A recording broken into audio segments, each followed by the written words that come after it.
And feel free at any moment to ask any questions. Okay. What we want to do is go over some basics of this in particular festival today that we're not able to execute, I would say, in all of its facets. We're not able to do that in all of its aspects. We're not able to bring Yahweh the offerings that he has asked for. And so a lot of people, when they discover that they can't do this, they get what you will call, I guess, apathetic, where they don't want to do anything that he's asked them to do. So they're like, hey, I can't keep it, so I'm not going to do it.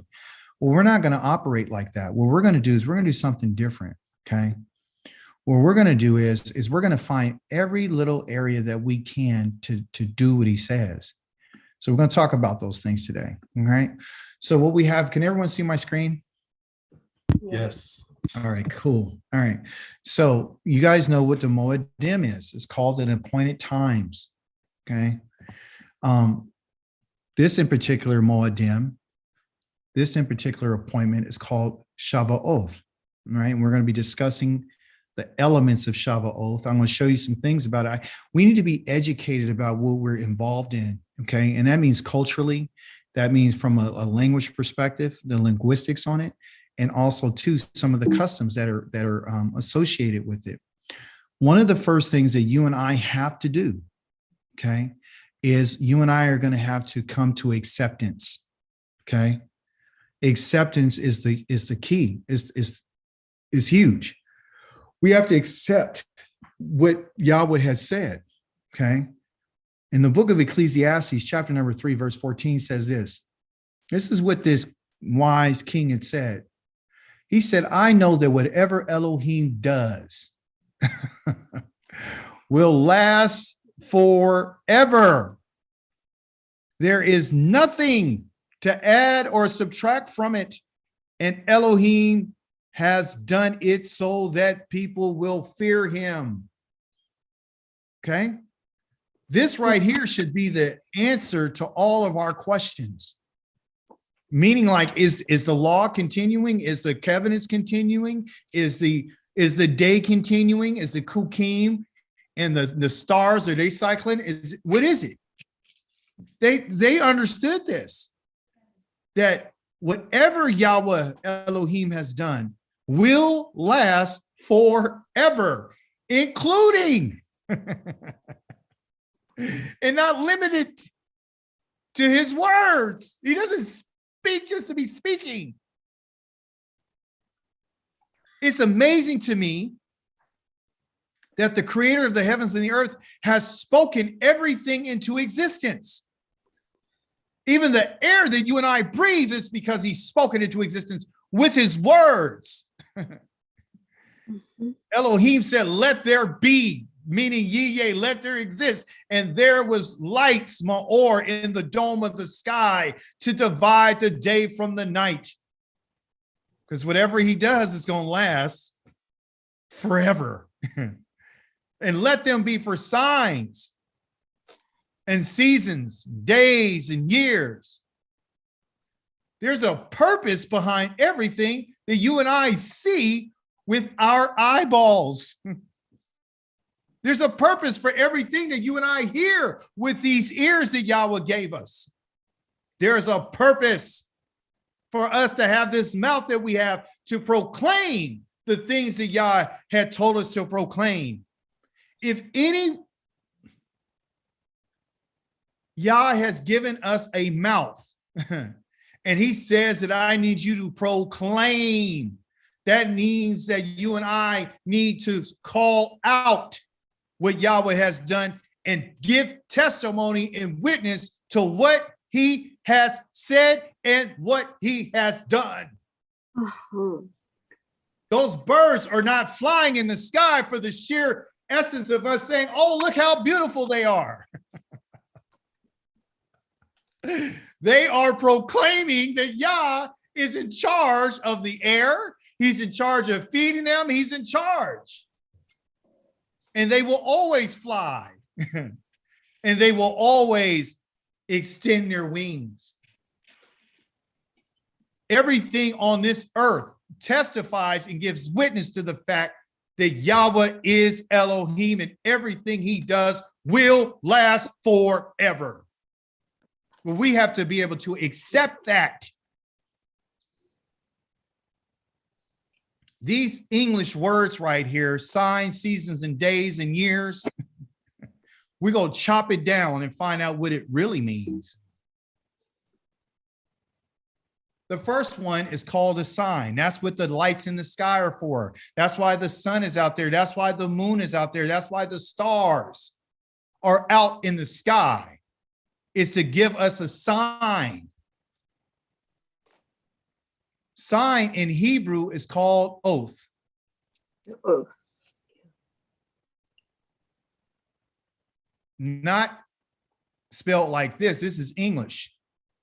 Hebrew is called oath right here. Spelled this way. Sign, a signal, is a distinguishing mark.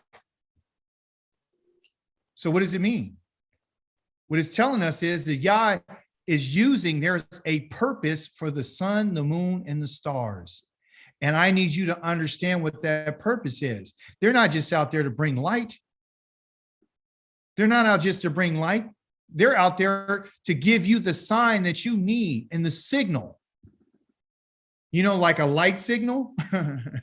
Whoever created the light understood that let's put a light signal. There's patterns on it to let you know there's indicators, red and yellow and green. It's time for me to go. It's time for me to stop.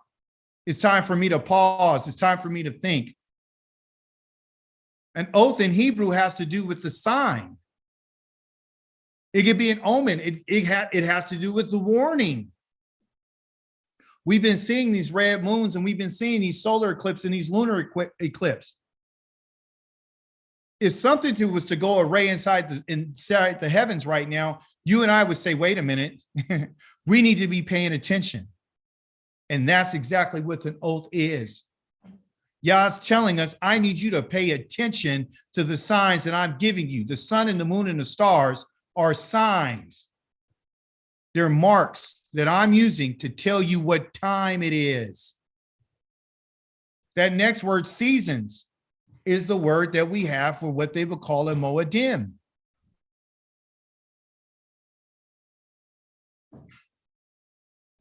Moed, but you put the dim on it, means plural. But moed is what? It's an appointed time. It's an appointed place. It's a time for meeting. I was getting dressed and my wife said, where are you going? I said, I'm going to my appointment. Who you got an appointment with? I got an appointment with Yah, okay? This is what Yah's telling us. He's saying, look, if you're going to be with me, let me go back, forgive me. You got to understand that if you and I are going to be together, I got to give you time markers and I got to give you appointments, and I need you to find out when those times are in those appointments. And during some of those appointments, they might come out to be a feast. It might be a time for you to eat. It may be a time for you to celebrate. It may be a time for you to remember. It may be a time for you to fast. No eating. It may be a time for you to rest. I have all different types of purposes and reasons why I want to meet with you. There's times where I want to sit down and I want to talk to you and tell you what's going on. But if you don't make your appointment, then you can't have nothing to say to me. I have appointments that you have to make because you are in a relationship with me and I am your king. I tell the Malachim to come when they're supposed to. I've told the stars when they're supposed to be in their seasons. They follow the Moedim. The sun, the moon, and the stars have Moedims. Just think if they didn't show up for their appointment, where will we be? Yah said that this is going to be forever. So there's all different types of reasons and purposes for us to be in connection with Yah, the King of the universe. Why? Because within that word moed that I have up here, this word is called an odd, which we've been talking about. An odd is a witness. How do I know this? Because the first letter is the I, and the next letter is a dalet, which is a door. The eye of the door. Okay? Or to see the door. The door of what? The door of a house. The door of a tent. The door of a dwelling. You understand? So what house and what tent and what dwelling? That's right, the tent of meeting. And why are you a witness? You're witnessing to the fact that I put 10 words inside of the house that's guarding the testimony. To be a witness means that you're testifying to what you have heard. And Yah has already declared that I'm making this covenant with those who are not even here right now. This is the reason why when we talk about testifying, you have to understand that that has to do with a testimony. So you have a choice. You can either follow my testimony, my witness, okay, or you can follow their testimony. Their testimony is the testimony of the nations. And that is called the New Testimonies, which you have your book called the New Testament. Every time you turn around, they're writing something to try to match what I said. I tell you, Shava Oath is a time where I need to meet with you. They create a in particular time, which they call Pentecost, which has to do with 50 days to match what I said about I need you to go 49 days plus 1 equals 50. And this is a time that has to do with harvest. This is what Yah was talking about. Every testimony that Yah is talking about has to do with land and a harvest. It has to do with exactly what he's been telling us from day number 1. Yah is saying to us that what I'm telling you is not going to only be as a witness, or you my witnesses, but the word ad also has a meaning of perpetuity. It has the meaning of something that's going to always continue in the future. This is why Yahweh says in the book of Zechariah that if anybody doesn't show up for my other Moedim called Sukkot, I'm going to destroy them.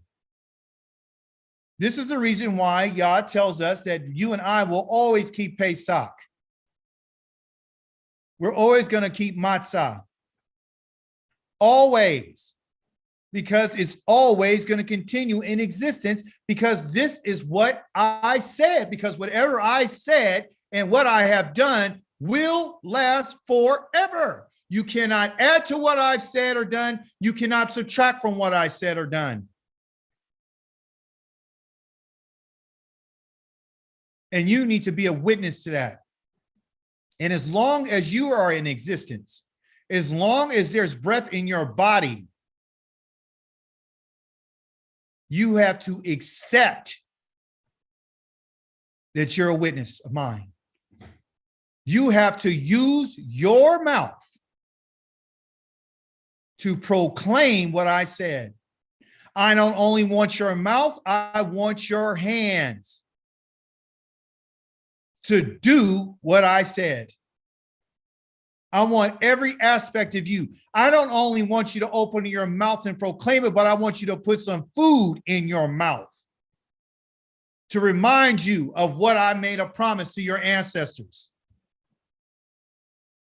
And the same hands that you use to gather the fruits and the vegetables, those are the same hands that after you put it in your mouth, I want those hands lifted up towards me to say, thank you.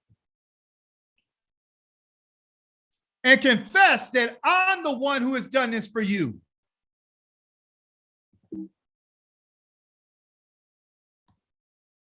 When I tell you to take your hands and stop using your hands for one day, that to fall in line with the Shabbat, that's what I'm telling you. If I told you to stop your hands from working on the 7th year, then that's what I mean. Because I'm your king. We know what days are. They're yom. They're times of either yesterday, today, and forever, tomorrow. Days were here before we got here, and there's days now, and there's going to be days after we leave. But they were all spoken by the Creator. Shava Oath. In Voluntary chapter number 16, it says this. This is our text. This is one of the texts. There's many. There's Leviticus chapter number 23. There's Numbers chapter number 28. There's here we have Voluntary chapter number 16. You are to count 7 weeks. You are to begin counting 7 weeks from the time you first put your sickle to the standing grain. When I looked this up and I was studying, I said, well, why a sickle? Why did you say a sickle? And what does it mean? And what it means is this. It's very simple. It's used to cut. And what? Standing grain, that which is tall, right?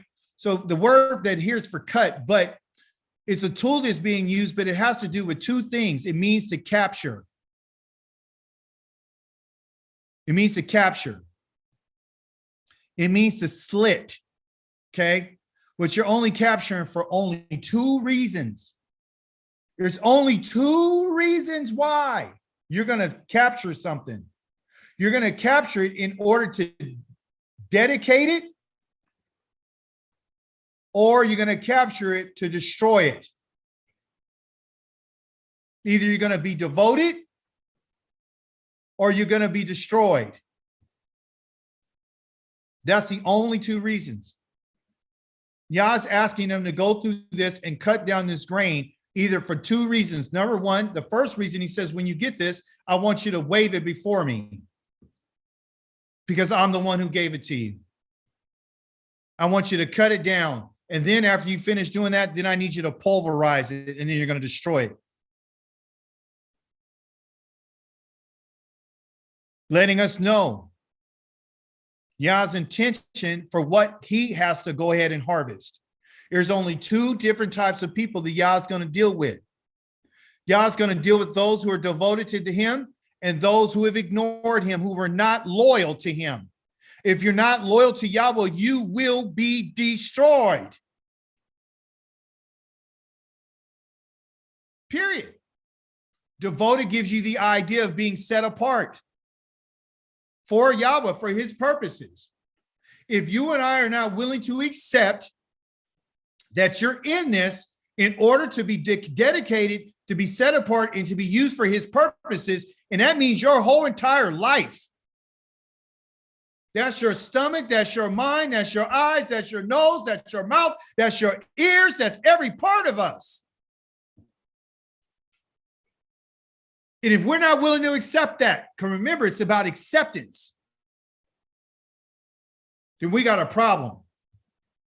If you go back to when Yah talked to the children of Israel, he had made a proposal to them, and they said, everything you said, we will do.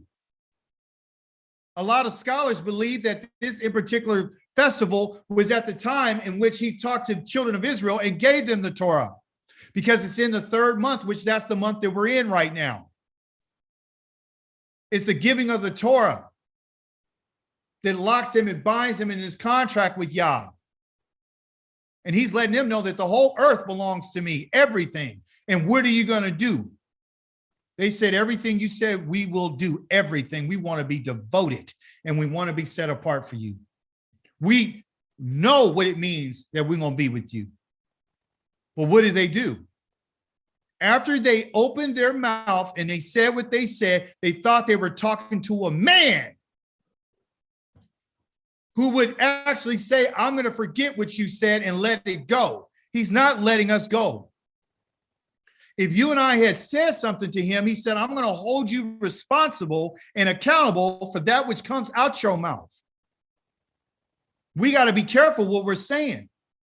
Now that you and I know that we're locked in with Yah, we have to understand that we're going to have to take an attitude of devotion and an attitude of loyalty and total commitment to Yah in his ways. And those are the questions that we need to ask ourselves. Am I really in this because I want to be devoted? Devoted to what? Devoted to study. Devoted to what? Devoted to diet. Devoted to what? Devoted to family. Devoted to community. Devoted to doing that which is right. This is the substance and the essence of the Shava Oath, because it's connected to what Yah promised us.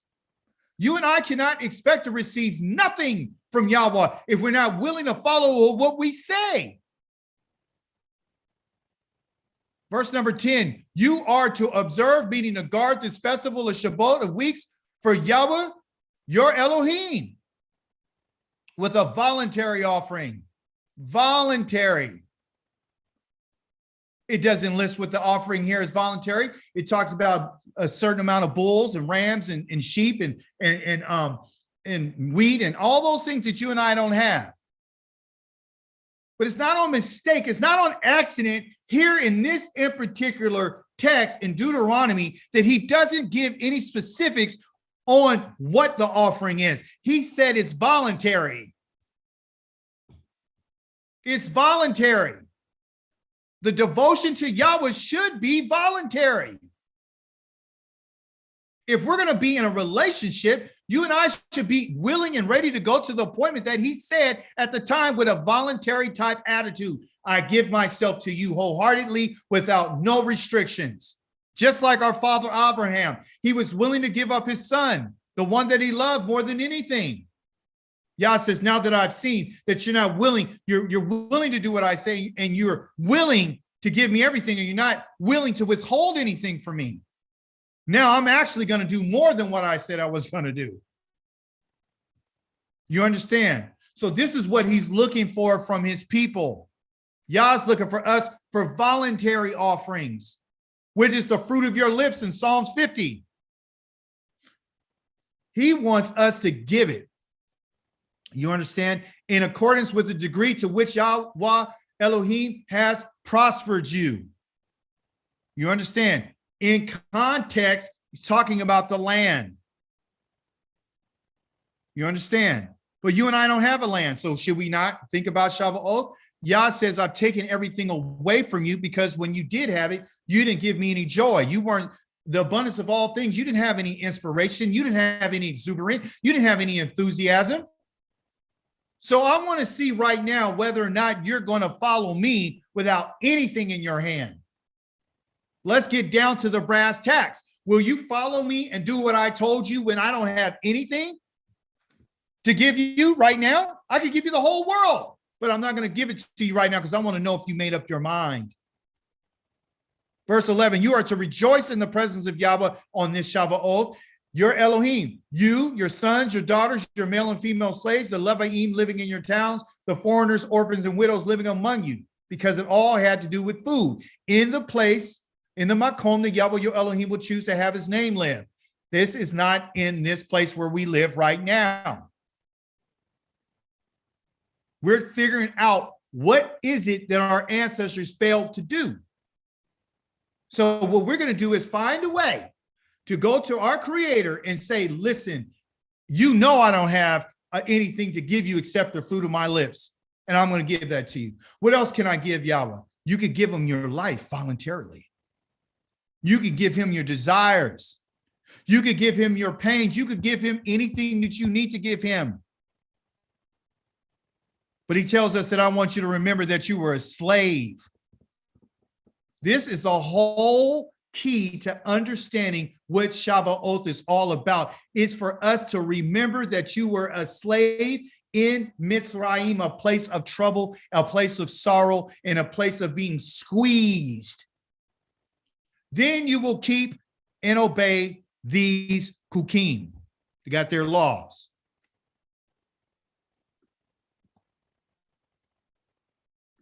You need to remember this. Why do I need you to remember this?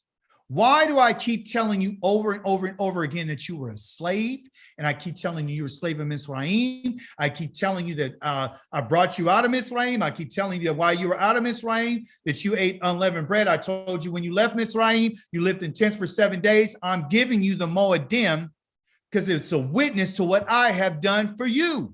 And I need you to remember it.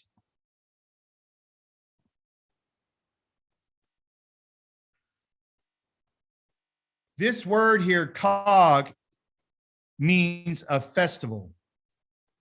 It means a feast. It means to create a circle. It means to dance around in a circle. What does it mean? It's a picture of a wall. That's the first letter of the ket. These 2 letters right here represent the Hebrew letter ket, which represents a wall. Okay? This last letter right here is a gamil. Okay, which represents a foot. And what does it mean? It means gathering, because that's what people do. They all travel. And this is one of the feasts that you're supposed to show up in Yerushalayim for. The first one is the Feast of Pesach, which includes matzah. Then you're supposed to go and show up to this feast, which is Shava Oath.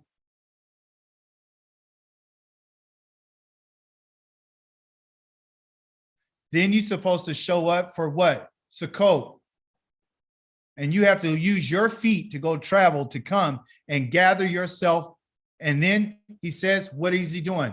I'm gathering that which is on the outside. I'm gathering everybody that's on the outside to come together to meet me and spend time with me. It's a gathering together for a festival. And generally at those festivals, they dance in a circle.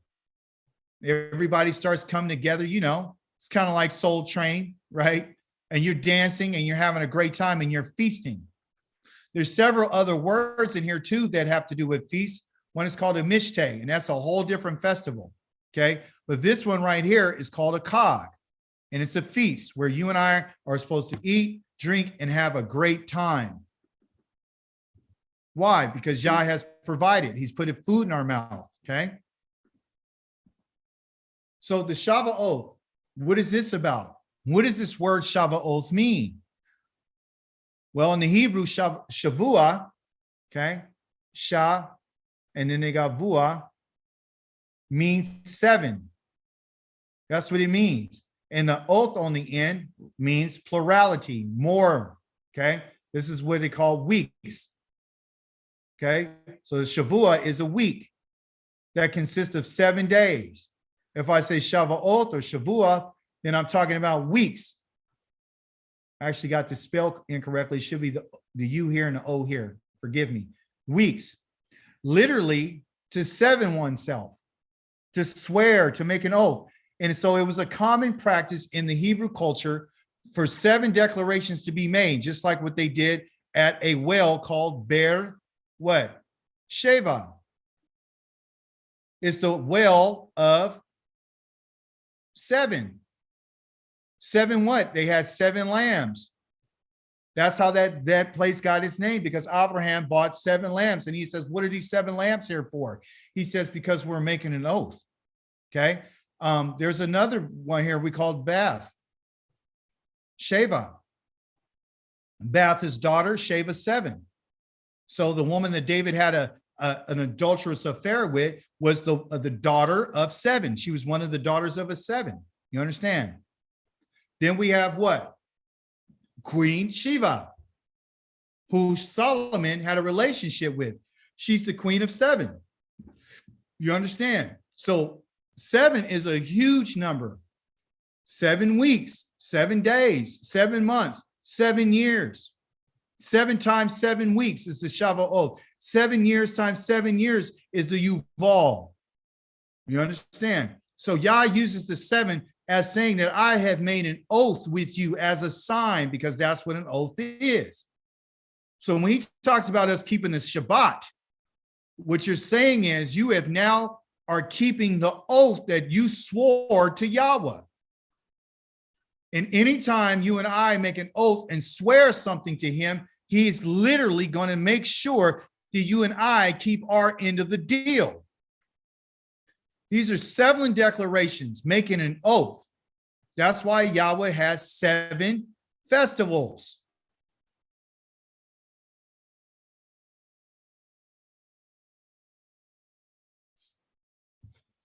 It can be made 7 times. It's by doing something 7 times. So literally, when you think about when Yah made the earth and he made it in 6 days, and on the 7th day, it was as him making an oath and saying, everything that I've done it 7 times. So every single day adds up to that in particular oath. So the weeks, the years, the days, the months, and everything that's connected to the oath, which we found out earlier today in our study, that oath means what? It means a sign. It's a signal, it's a sign, and Yah has used in the sun, the moon, and the stars to remind us about the sign, about the oath that he's made. What did he connect to the sun and the moon and the stars? Several things. He told our father Abraham that you will have descendants that outnumber what? The stars. We read over in Ezekiel, I believe Jeremiah, the Yah says, if you can break my covenant that I have with the day and the night, which includes the sun, the moon, and the stars, then I'll break my covenant I made with David and with the Elohim and with the descendants of Abraham, Yitzhak, and Yaakov. When Yah made the stars, the sun, the moon, he had Yisrael in mind. When he had the 7 days that he created and he rested on the Shabbat, it was for Israel. You can read in Exodus chapter number 23, verse number 13, that you and I should not call upon the name of any other Elohim. You and I can read in chapter number 31, verse 13, that the sign of the Shabbat is between Yah and his people forever. It was made for us. So the moment that you and I put our hands to something, we're breaking the oath that we swore to Yahweh.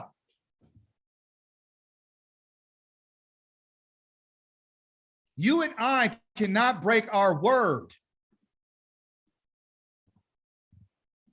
because your word and your declaration is what they consider a promise, a declaration or assurance that one will do a particular thing or a particular thing will happen. Listen. For Yahweh to say that I'm going to make man in my image and my likeness means that you and I have duties and responsibilities to him. He breathed the breath of life into us with the Spirit, giving us the ability to think, to use intellect. They call it spirit, but it's called intellect. It's called reasoning. It's called judgment. But you and I would like to hear the excuses that people make on why they can't do what he says. And he said, I made them in my image. They have every right to do what I say, but they choose not to do what I say. And they have you believing that they don't have capacity. And Yah knows that he gave them capacity. Every individual, whether they're rebellious or not, has an opportunity to do the right thing. He's always talking to the wicked. Listen to what I say, wicked person. Turn from your ways. That means they have capacity. Yah has made declarations. Yahweh has made assurances that he would do particular things and he would something will happen. What did Yah make a promise about? What did he assure? Well, there was a day when he spoke to our father Abraham and he made a covenant with him. And he told him this, I have given this land to your descendants from the valley of Mizraim to the great river, the Euphrates. And then he describes what that land is, the land of Canaan. Yah has promised to give land. So all this other stuff that these nations are talking about where he's going to give you a wealth and he's going to bless you with this and he's going to do this and he's going to do that, has absolutely nothing to do with what he said. You and I are not taking him at his word. If you and I took him at his word, the only thing you and I would have our eyes set on is for him to fulfill the promise that he made to our fathers, which is the land and descendants, and for him to be our Elohim. Those are the three items that you and I need to focus on. The assurance is this. Yah says, I'm establishing my covenant between me and you, Abraham. And this is in Genesis chapter number 17, verse number 7. I'm making a covenant between me and you, agreement, a contract with me and you, along with your descendants after you. They weren't even there. They weren't even there. You and I weren't even there. And Yah says, I'm going to make a covenant with your descendants after you, generation after generation. And in Hebrew, a generation is nothing but a cycle. It's in a circle. It has a starting point and it has an ending point. And this circle is what you call life. Once a generation he fulfills, he starts right here and then he goes through it and then it ends for him and then the next one starts. But along the way, when his time is started, along the way, he might drop some seeds off in here and then he'll move on. And then he'll go through another stage of his life and he's not dropping any more seeds off. And then eventually he'll come to his end. But why he comes to his end, he's already started another generation. And then that generation is going to continue. And they're going to go along in a cycle. And they're going to go through what they got to go through. And then they're going to end up having a cycle that's going to end up ending as well. But the main point is that what we got to keep doing is dropping off seed. And so the cycle just continues and continues and continues and continues and continues and continues, just like the sun goes around the earth over and over and over and over and over and over and over and over and over and over and over again.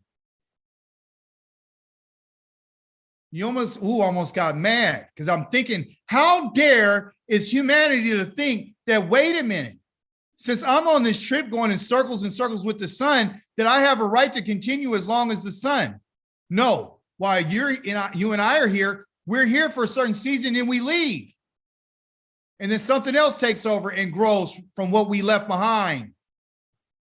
So if you're leaving a whole bunch of crap behind, that's what's going to happen. They're going to have to go through their cycle until they decide that I'm going to change the way that this has been going. Our family shouldn't like the way that this is. So what we're going to do is we're going to take an interest in this and we're going to do our part so you and I can change the circumstance.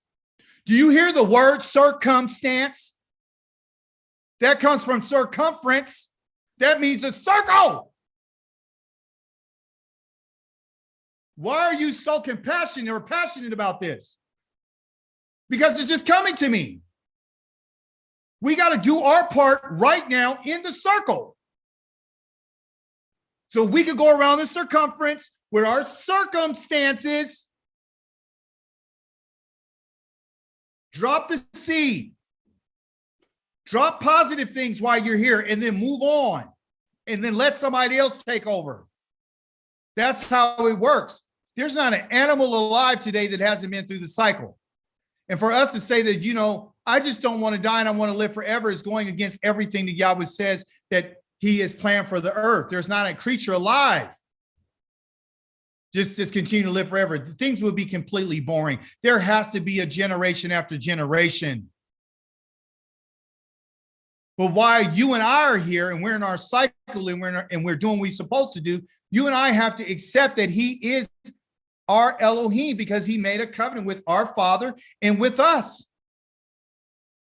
And it was based on our Father's faithfulness. It was based on him trusting Yah and doing what he said. Genesis chapter number 26, verse number 5 said that our Father did everything that Yah asked him to do. This is not a covenant that all of a sudden now, because some Greeks and some Romans come along, that it's no longer an everlasting covenant. It's only good until JC comes or some man dies on the cross. That is their story. That is their narrative. You and I have nothing to do with that. The covenant that you and I are in is forever. And the reason why it's forever is because he is forever. So when Yah, according to what we read and when we understand, the beginning is acceptance. Whatever Yahweh has done, it is forever. Whatever he said is forever. If he said that you're going to stand before me, you will stand before Yahweh. If he says I'm going to destroy you, you'll never have a person to stand before me, he means that. There is a genealogical table with Christ. If you read it in the New Testament, there's a man, his name is Jeconiah or Conia. I believe it's in chapter number 32 of Jeremiah. I think it's 32 or 22, one of the two. I got to figure it out. But this guy's name is Conia or Jeconiah, okay? And Yah says that you'll never have a man to sit upon the throne from your family. This is a man that they put in the New Testament under JC's genealogy. As if Yahweh doesn't mean what he said. But he's going to be our Elohim for you and your descendants after you. That is an assurance that you and I can bank our money on. You can be reassured that what he said is going to happen. Just like the sun is going around right now and the rays and it's setting down today, it's because he said so. I will give you and your descendants after you the land in which you are now foreigners, all the land of Canaan, as a permanent possession. I never changed my mind about that. And I'm not going to give it to half of them. I'm not going to give it to some tribe that all of a sudden decide that they're going to take over. I'm going to give it to all your descendants after you, not some of them. And I will be their Elohim. Praise be to Yahweh. Shava Oath and first fruits are synonymous. They're not different. They're one and the same because it has to do with the land. So in Deuteronomy chapter number 26, he says this, and you can read the whole chapter later on. And it tells us about how when Yah says, when you go into the land, you need to bring me the basket of fruit. And they're going to say a whole bunch of stuff like, hey, our father was a traveler. He was from Aram. He was a nomad, this and this and that. You've done this for us. And everything you promised to us, you gave to us.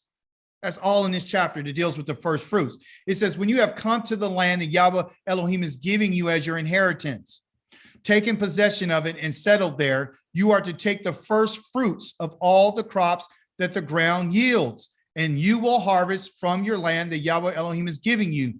You're going to put it in a basket, and you're going to go to the place, the makom, in which Yahweh your Elohim will choose to have his name live. You and I don't have a basket. And this is something that we're missing. The reason why this is here and for us to look at is because you and I have nothing to give to Yahweh today. Not from the ground. If any fruit that he's going to receive is not going to be fruit from Safeway or the market. It's not going to be from these places out here. The first fruits that Yahweh wants, and I need to hear it. We're not going to replace what Yahweh said. Yah only wants the first fruits out of the land that he gave to the children of Israel. He's not accepting first fruits from any other land. He's not accepting it. He's not accepting sheep from somewhere else. It all has to be coming from the land. It's all connected to the land. So why are you telling me this? Because Yahweh wants us to know this is what you've been missing. This is what your ancestors didn't do. But what he does want us to do is remember. What does Yah want us to remember? The word remember means zakar. Okay. That's how you say it in Hebrew, zakar. Okay. Like the car, zakar. Zakar means to remember, it means to call to mind, it means to make mention of. It means to have a record of, a memorial. Okay. And to always think about it, to always bring it to your mind. And so Yah has us going on these cycles. Again, if you notice, I keep talking about cycles. You're going to go from one Moedim to the next Moedim. And the whole time he's telling you go around this Moedim, I want you to remember. I want you to zakar. Why? Because it's connected to the male. It's connected to the first of everything. It's connected to the first of the land. It's connected to the first that was taken, the firstborn that comes out of the womb in Exodus 13. It's connected to the firstborn that Yah killed in Egypt. It's connected to the firstborn that came out of a woman's womb out of Israel that then was replaced with the Leviim, who's to take the place of the firstborn. Okay, the first fruits, the first, the strongest, the best. Everything that comes out first is the strongest, and it's the best because it goes back to remind us about what Yahweh has done. He always mentions it. Mentioning means remember it. It's because he's always trying to get us to see this. And if we don't take the time to look at it, we can forget. And he's always telling us either you remember or you forget, one of the two. Either you're remembering what I said or you're not. Again, Zakar has to do with the male. Male, okay? I ain't talking about the mail that comes at your house at the mailbox. I'm talking about the male. The male, the one who has to be circumcised. That's a memorial. The male that comes out of the womb. The male, the one who comes out of the womb of an animal. The male. Those who're supposed to come to the place that I said for the festivals are the males who's supposed to show up to meet with me without being empty-handed. The male. Well, what about the female? She is directly connected to the male. She is the male's helper. So he can fulfill what Yahweh wants him to fulfill.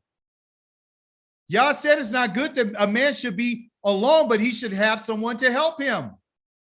He's a Zakar, and she's an Azer. Go read it. It's right there. It's in Genesis chapter number 2, verse number 18. A male is not designed to be alone. He's supposed to have a helper. Help him organize. Help him build. You're the land. He has the seed. He puts the seed in the land. The land is supposed to bring forth. The land is supposed to give the nutrients to the fruit so it can be bountiful. She's supposed to help him. She's not supposed to be out here thinking about her own and her own way and what she's doing. She's not designed for that. The female, the Nekeva, which is a female, is not designed to be alone either. She has no significance without a male. A female is nothing without a male, and a male is nothing without a female. They go together. But the male is the one that Yahweh is holding responsible. The male is the one who's the husband, and he is the father over his daughters. The husband is over his wife.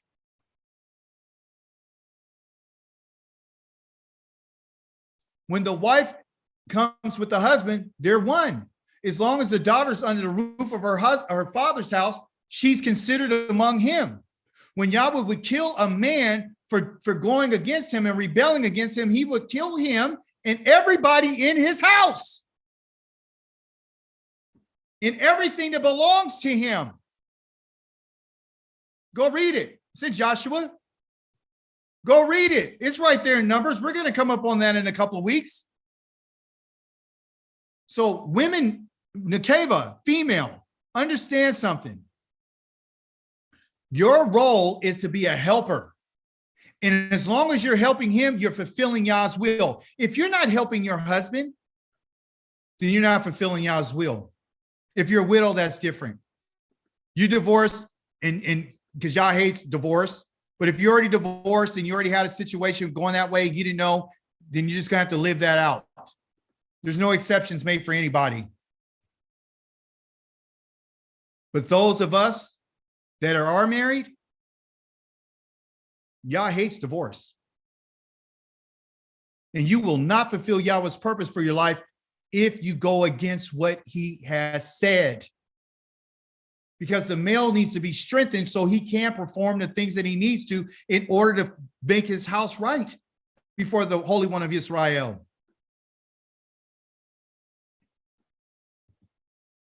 a Coke, because that's what a feast is.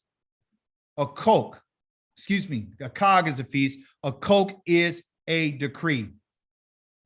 How do we know? Well, from the Hebraic understanding, it means to inscribe, to write, okay, or chisel inside a stone so it won't be altered, it won't be changed.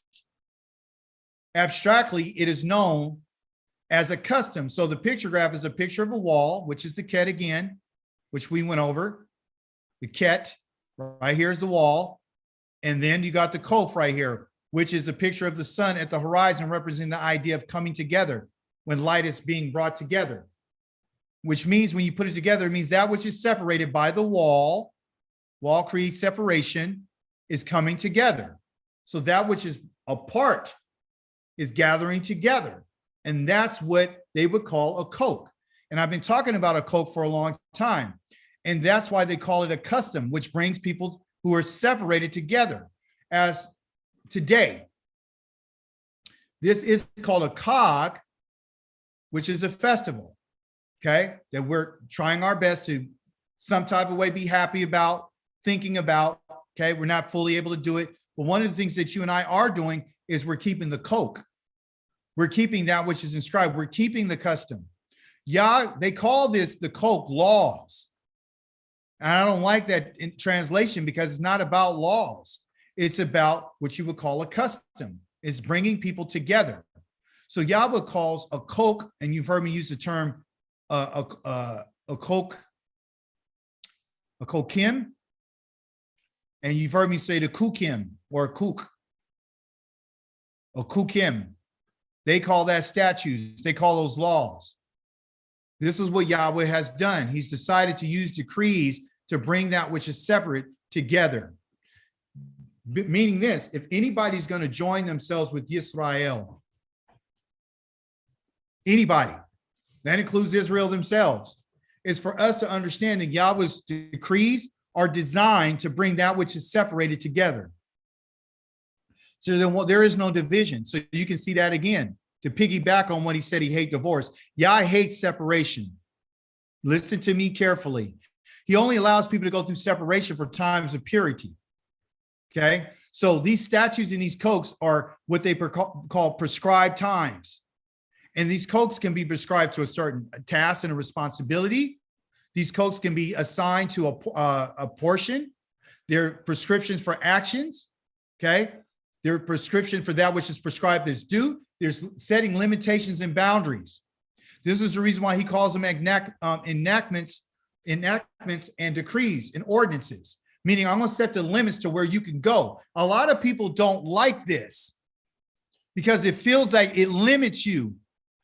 That means that you can't celebrate Christmas. That means that you can't hang out with certain people. That means that you can't walk with evil people. That means that you can't live a certain way. That means that you can't eat a certain thing because Yahweh has set limits on his people.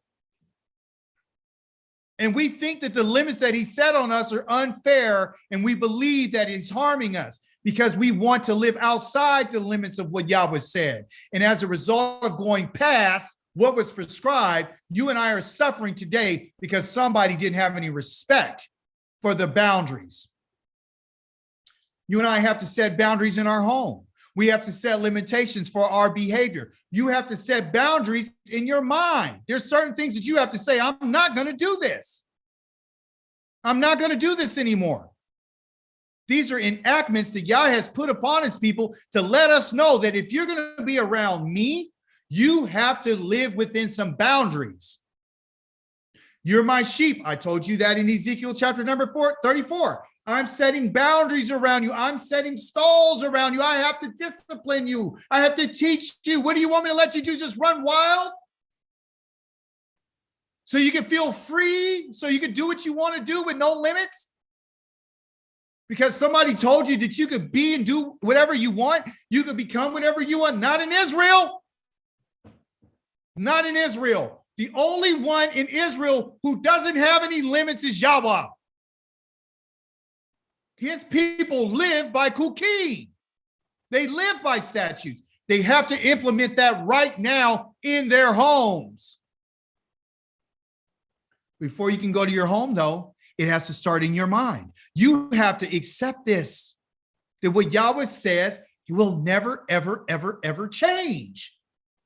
He didn't make no mistake when he gave us these enactments. He hasn't.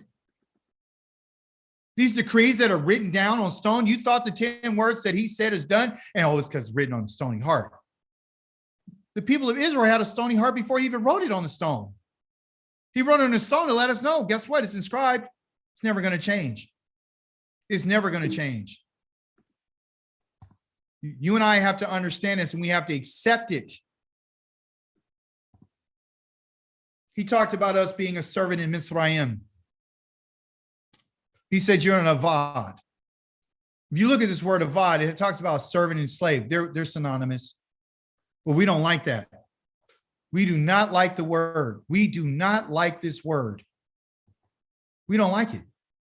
Because it means that you and I are set, there's limits that are set on us. It means that, I don't want to be a slave because everything that you and I understand about slavery means to be diminished. Everything we remind about slavery means to be raped. When it means that you and I are not, we're being oppressed. Being a slave means that you don't have any rights. It means that you're being plundered and you're being pillaged, and you're being robbed and you're being stolen from. So you don't want to be a slave. But Leviticus number 25 tells us that Yah says that the children of Israel are my slaves and my servant. Yah calls David his servant. He calls Moshe his servant. He calls his prophets his servant. All these individuals are Yahweh's servant. You understand? They're worshipers of Yahweh. They're his servants. When Yah says that we're going to serve David, our king, it doesn't mean that we're going to worship him.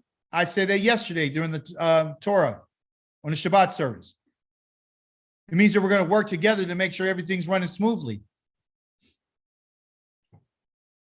Being a servant of being a avad of Yahweh is the key. We have to, what I said earlier, you're going to have to accept this. Being Yahweh's servant means that you're always going to be underneath his rulership. That means that you need to always be willing to learn.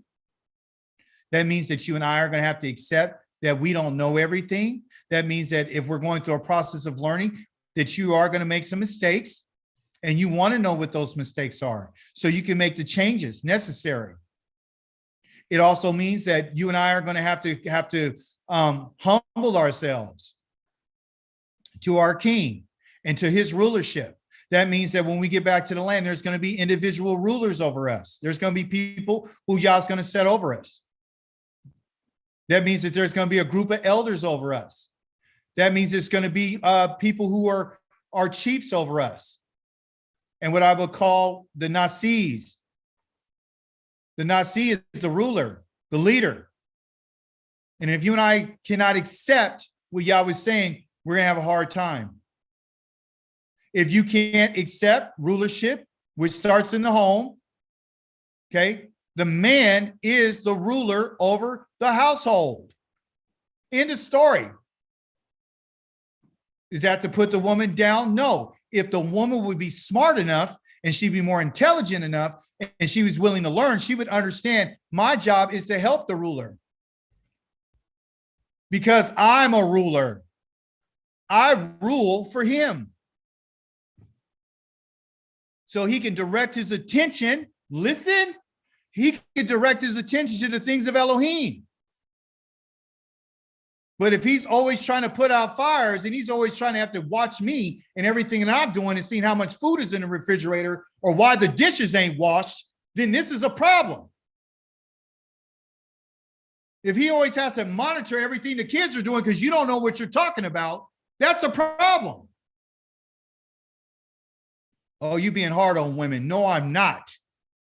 I want you to be empowered because that's what Yah had made you. The man cannot succeed without the woman. Who do you think is managing the home? Who do you think is helping to preserve that food in the cupboards? Who do you think is making sure that the people don't get sick in the house? Who do you think is preparing all the meals? Who do you think is taking care of everybody that's sick? That's a lot of responsibility and a lot of work to do.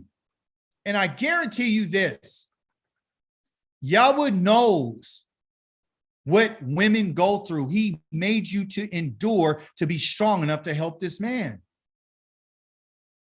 But if you won't yield to Yah, and you won't yield to your husband, you won't yield to your husband, you're not going to yield to Yah. He's not hearing nothing that anybody's talking about. If I don't yield to Yah, you better hear it goes both ways. Because I think that's always the question. Well, what about you? Since you got all this thing to talk about a man, what about you? Well, let me tell you about men, okay? And listen, all you men, listen to me and listen to me carefully. If you're not doing your part with your wife and you're not trying to help her and you're not trying to encourage her and you're not trying to reward her for her service, then you are absolutely out of your mind. Yah's not going to bless your house. He's not going to bless you. We have to work together in the capacity that Yah called us, period. Being Yahweh's slave should be a joy for us. It's not hard. Moshe told us it wasn't hard for us, but there's something that we need to understand about being a servant or a slave, an avad. It's this. There's a word with inside of the word of servant. It's right here. The two letters, a bet and a dalet. Okay. And it means alone. It means to be by itself. It means to be separated, being alone. So why is this inside of this word of slave? Why? Because it's giving you the understanding that any work that you and I do as Yahweh's servants and as his slaves is going to be primarily your responsibility. It has nothing to do with anybody else. This is the reason why that in particular word is within the word servant. When you and I are Yahweh's servant, that means that we are going to be alone in our decision-making process. You don't look to anyone else to give you the answer to know what you're supposed to do for Yahweh, because Yah's going to hold you responsible alone by itself. Meaning I can't serve for someone else. They can't serve the stuff that my wife does for Yah. I can't take credit for that. I can't take credit for nothing she does. She can't take no credit for the work I do. We can't take credit for our ancestors. You can't take credit. You can't. You'll reap the benefits of what they didn't do. But guess what? They can't take credit for what you've done. It has to do with you alone. You have to accept that I'm going to be held responsible for my actions. So irregardless to who's acting a fool, okay, you and I are going to be responsible for our own actions and our deeds. So if you decide that you don't want to proclaim the Moedim, that's on you. You and I can't serve for nobody else. There's a lot of people out here believe that, well, since I'm doing it, everybody else is covered. That ain't true. That ain't true. Your righteousness is your own righteousness, according to Ezekiel chapter number 18. Your wickedness will be your own wickedness. It goes back to the individual.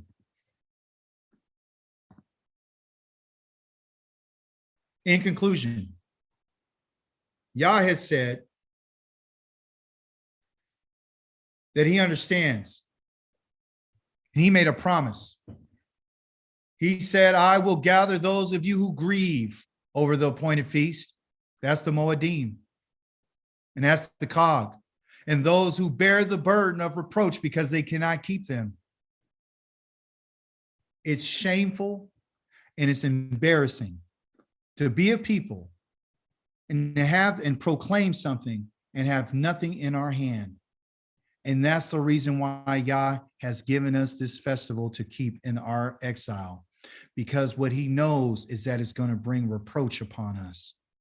He knows that this right here is an embarrassment. It's a shame.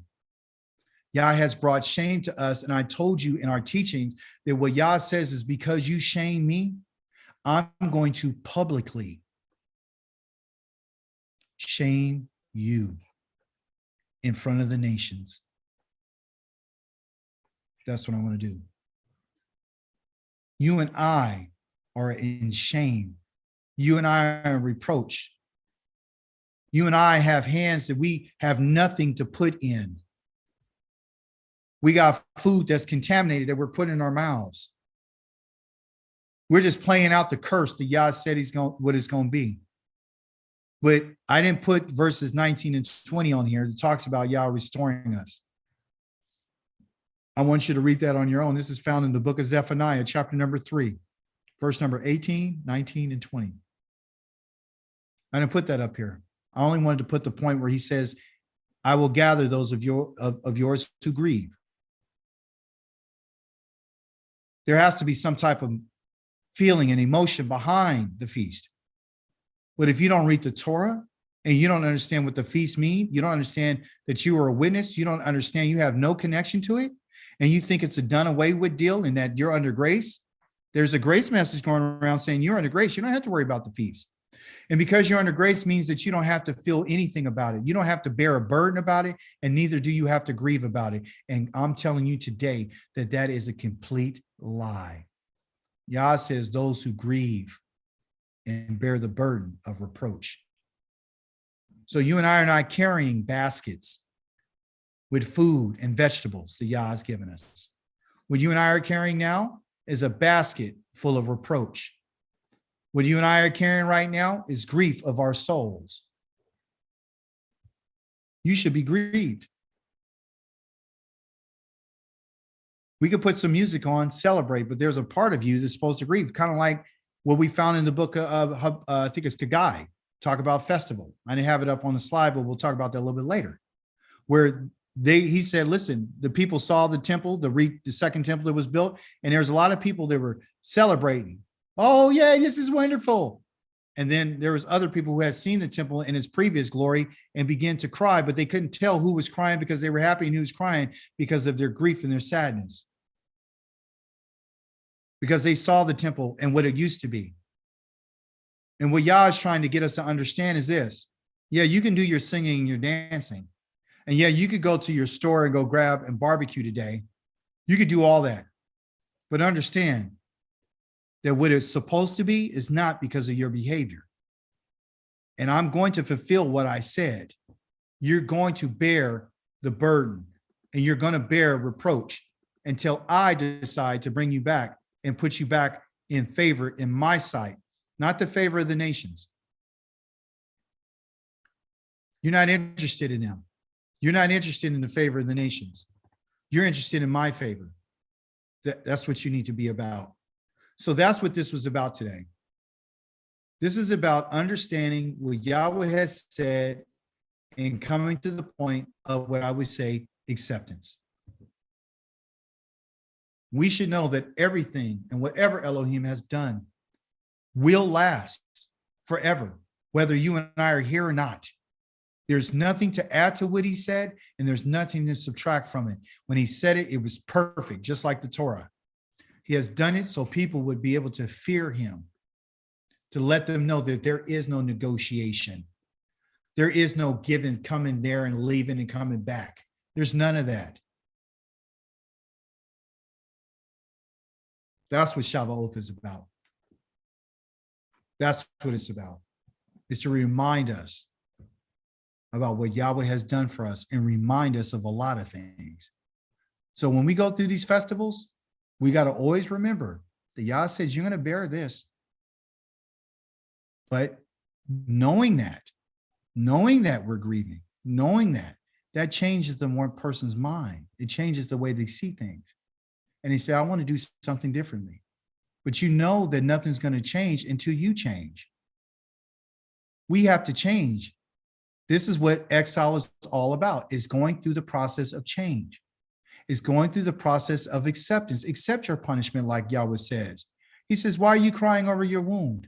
Why are you crying? You're the one who brought it on yourself. You sold yourself because of your sins and your crimes.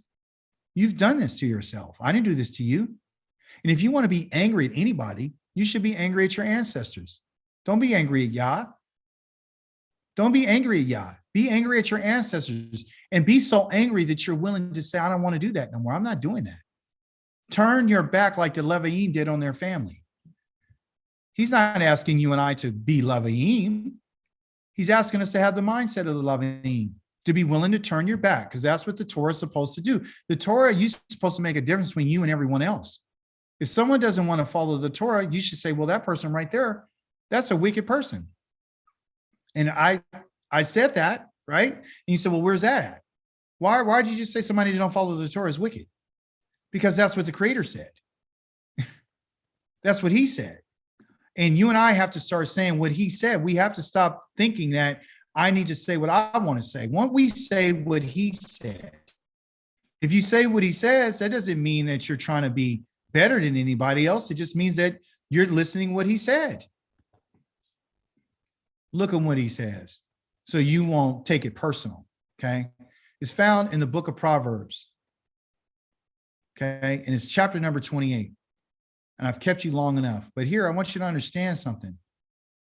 If you and I are going to be in this, and because we are, then you got to call it the way it is. Call a spade a spade. Listen to this. Verse number 4. Those who abandon Torah praise the wicked, but those who keep the Torah fight them. You see that? Either you're with the Torah or you're not with the Torah. Verse number 9, if a person will not listen to the Torah, if they won't listen to the instructions, even his prayer is an abomination.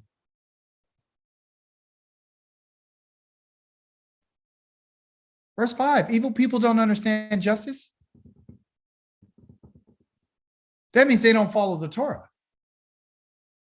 But those who seek Yahweh understand everything.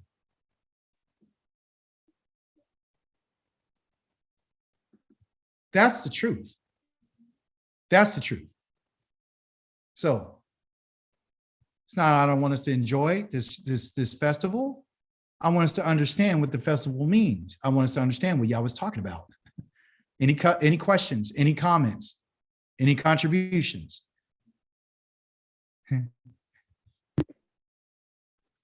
I have a question in regards to this weekend in Great Britain, celebrating the Jubilee.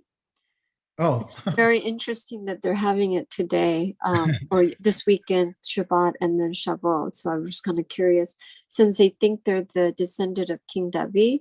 And I used to believe that until now, since I've learned from you, but that's very interesting because they think they are descendant of David. yeah. And that's funny because not even the Jewish community, they don't celebrate Yuval. They don't celebrate that. They don't celebrate it because they're like, well, all the tribes of Israel's not here, so we can't. They know they can't do that. You need all tribes, right? I haven't seen that, but thank you for sharing that. That's interesting. That's very interesting. So a lot of people around the world want to be the chosen people, and I get in arguments and debates all the time about whether or not, who is the chosen people.